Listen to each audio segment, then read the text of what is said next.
Acho.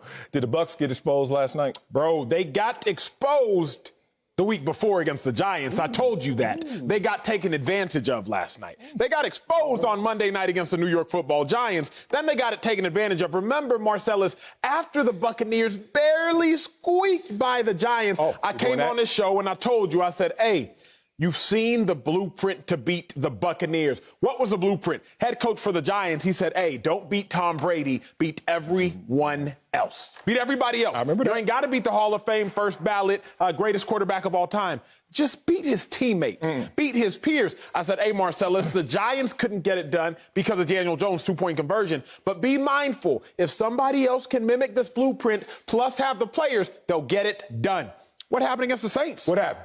Mimic the blueprint. Don't beat Tom Brady. Beat everybody else. So what does that mean? Beat Mike Evans. What he have? 5 catches against Marshawn Lattimore. 2 targets, no catches.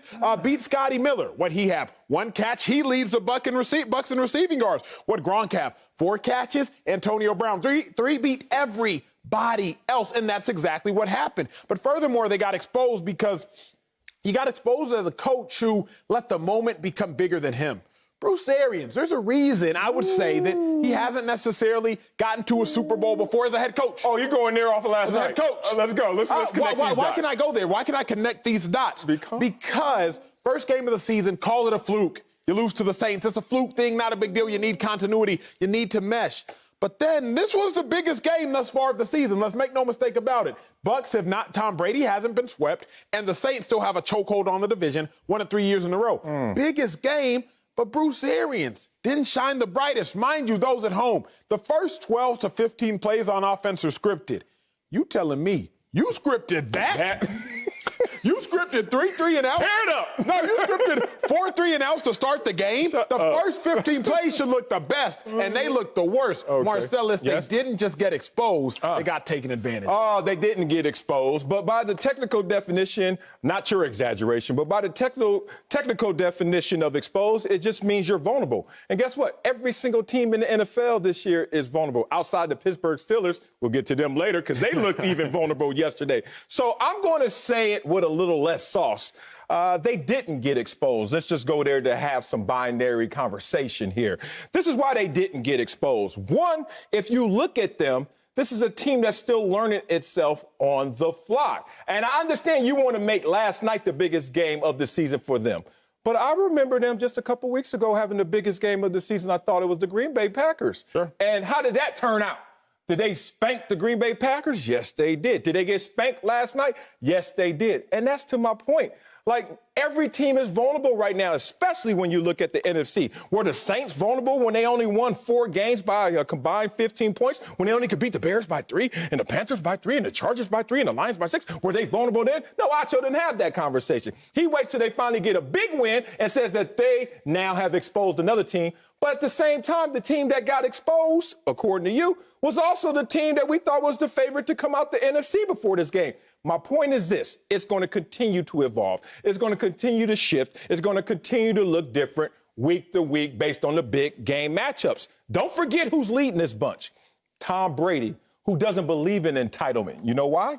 Because a good play, bad play, Tom Brady washes it to the side. After week 1, everyone was looking at Tom Brady. Yuck. Even your coach said, yuck. Bruce Arians calling Tom Brady out. What did he do after that? Oh, just went out there and won 5 games, only lost 1 game. Went out there, became the front runner of the MVP in my eyes, and became a leader of a team that we thought was a front runner to go to the Super Bowl. 1 game is all it is. 1 game in the win-loss column. I don't care how many points. We could get into that conversation. Oh, how did it feel? Oh, did they beat y'all down? But in terms of win-loss column, it's only 1, Acho. Big bro, here's my thing. What's your thing? thing? You talked about vulnerabilities. Everybody in the NFL has a vulnerability. Yes. Everybody in the NFL can get exposed. But here's a question. What are you getting exposed of? Okay. And how detrimental can that be going forward? Let's go. Seattle Seahawks, their defense, it got exposed. Not only yesterday, the entirety of the season. The Green Bay Packers, their defense, it has been exposed. The Buffalo Bills, at times, their quarterback, it can be exposed. Yes. But the Tampa Bay Buccaneers, what has been exposed to me and what is extremely detrimental,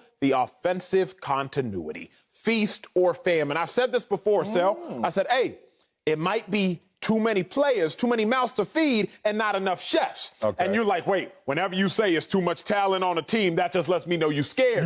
No. That lets me know there's a problem. Okay. If there can be, like I said this before, if there can be addition by subtraction, there can be subtraction by addition. Okay. Why, Marcellus, did Mike Evans only have 4 catches? Chris Godwin only have 3 catches? Antonio Brown only have 3 catches? Scotty Miller only have 1 catch? Why was the leading receiver for the Buccaneers a running back? Marcellus, all these mouths to feed, but you only got 1 cook. What did they get exposed of? They got exposed of a lack of offensive continuity. You don't even know who the guy is. If I were to ask you, hey, who's a big threat for Tampa Bay? Tom Brady. He can't throw the ball to himself. So you sound like Giselle. So the problem is that I guess she's a smart woman, made a lot of money in her life. And beautiful. Watch out, some man's wife now. The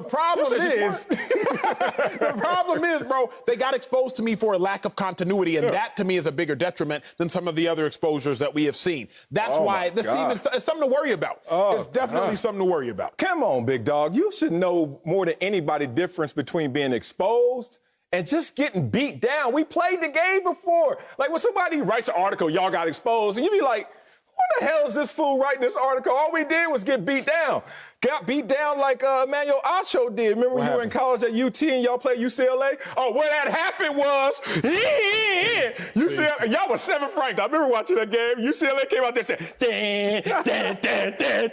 they spanked y'all 34-12. Oh, what about Kansas State? Oh, was that a beat down? And we got exposed. You get exposed. Y'all got beat down several times, but still had a winning record. Y'all were all right. Leave that alone. I'm not even going to go into your personal life. Let's go into Tom Brady's and the Buccaneers in terms of how they respond to such adversity, whether they're exposed or they just got beat down. In the 2 games they lost, what did we see? A response where they scored 69 points and their opponents only 27 in those rebound games. They beat the next team down as well. You want to talk about exposed because I think it's a grander statement you're trying to suggest. Most people are trying to suggest, oh, if you get beat down like that, y'all not going to be anything in the playoffs, let alone the Super Bowl champion.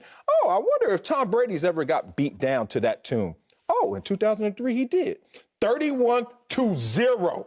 Buffalo Bills spanked them. You know what happened the rest of that year? 12-game winning streak, and they finished the number 1 seed. Oh, let's go back in time a little more. We were just talking about Steve Young last week. What about him? Did he ever get beat down like this and win a Super Bowl? Oh, yeah. They lost by 32 points to the Eagles, week 5. Rolled off 10 straight wins and another number 1 seed. I can go even farther back, but you're too young for all that, and your birthday's tomorrow, so I'm going to stop saying you're so young. When you hit the big 3-0, we'll talk about that later. My point is this. If you really look at any team that wins a Super Bowl, there's going to be a wart or two, a forgettable game or two. That is just going to be a blemish on the way to your goals. That's all this is for them, a blemish. Marcellus, you're downplaying something that needs to be more so overstated. It needs to be taken seriously. You went back to 2003. I'm going back to Tom Brady. Tom Brady, Marcellus, hasn't had a 3-pick game since 2011. Okay. Like, there is a problem. We've seen this before. This is the worst beatdown of Tom Brady's career. Yeah. I'm not going to downplay that. Defense. I'm not going to downplay. Come on, defense. Nope, because here's what I'm going to. Come on, Tom Brady and these turnovers, too, now. Come on, Bruce Arians and his game plan. Come on, starting the game with 4 straight 3-and-outs. Keep in mind, the Bucs were never even just, like people say, oh, they were out the game early. That's why they got pass happy. No, they weren't. Must I remind y'all, the Cowboys went down 14-3 against the Giants, 14-play drive. 10 rush attempts, got right back in that game and ended up winning that game. The Bucs go down 7-0 after 3 series. You still got time. How do you only run the ball 3 times in your first 12 plays, 3 times in your first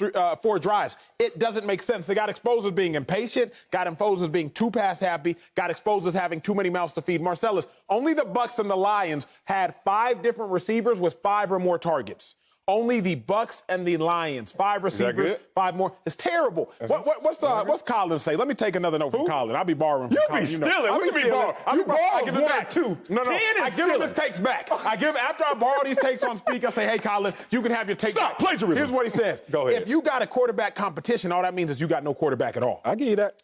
If you have 5 receivers with 5+ targets, all that means to me, you have no go-to receiver at all. Mike Evans supposed to be a Hall of Famer. Antonio Brown, Hall of Famer. Rob Gronkowski, Hall of Famer. But all these guys got all these targets and nothing to show for it. If you got all these receivers, I don't know if you have a go-to at all. I don't know. At the Pro Bowl, you ever been to Pro Bowl? Oh, no, never mind. Let me get out this conversation. All right, at the Pro Bowl, you know, they got 3 great starters, and they all battle to be who's the starter, even though the vote's supposed to say that. You go in practice, everybody like, I'm starting. they got more than one quarterback, right? Sometimes you can have two talented quarterbacks and you have You're talking about the same Pro Bowl that don't nobody watch right now? That Pro Bowl? You talking about that? Is that the Pro Bowl he talking about? Is it? That was my attempt to shine when I'm losing the argument, but I'm going to go back to this. Here's the thing. What happened when you say exposed, I think it's just because we saw them in full exposure. Primetime games. They, right now, in primetime games, not looking the same as they do in non-primetime games. So what comes from it is kind of what happens with the Cowboys. Since all eyes are on you, people exaggerate because people don't want to stay in the middle of the conversation and have nuance. But this team, 5-1, but 4 of those wins coming by 14-plus points when they're not on prime time, when no one's paying attention, when everyone's just like, oh, another win for them. But how are they winning? You're saying how they're losing. I'm trying to tell you how they're winning. This is a team that is going to go back and forth with the Saints. We saw 2 losses, but you get to see them again. The ability to self-correct. Think about this. The Saints, let's throw the Packers in there. Even the Seahawks, whoever you want to throw in there, in terms of where they are regarding peak potential, a lot closer to their ceiling than the Tampa Bay Bucs are. You keep bringing up stats that actually support my argument in terms of them learning to grow. Growing pains means you will grow, but it's going to hurt. Last night hurt, but it's another one of their growing pains as they get used to each other. You ever play basketball at the pickup YMCA games and you see the old school cats over there, you're looking at them, they all look like CPAs and lawyers, et cetera, and you're like, they socks too high, too many headbands, they ain't gonna do nothing. But them dudes wear cats out because the fastest thing on the court is the ball. The fastest thing on the field is the ball. If you play together, you can't just meld talent out there and expect it to get delivered. You gotta meld chemistry with talent. That's what this team learned from the New Orleans Saints last night.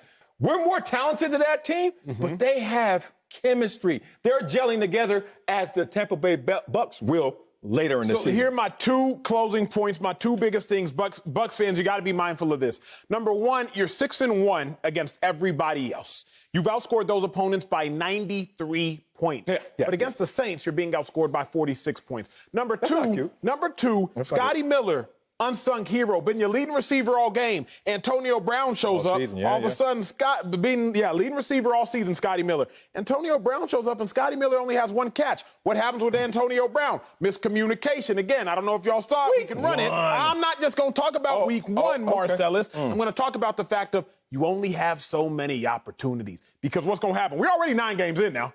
Playoffs going to sneak up on you real quick. You keep giving them grace. You can only give them grace until they lose a game when it's do or die. Look, just hope that you play the Saints in the NFC Championship game. Give yourself as much runway and time to gel together. Saints are a closed fist. They've been together forever. So, of course, if you're really going to punch back at them, it's going to have to be when you guys have a closed fist. They don't have that right now. But as I look at the Seahawks, ask the Seahawks about the Bills and the Cardinals.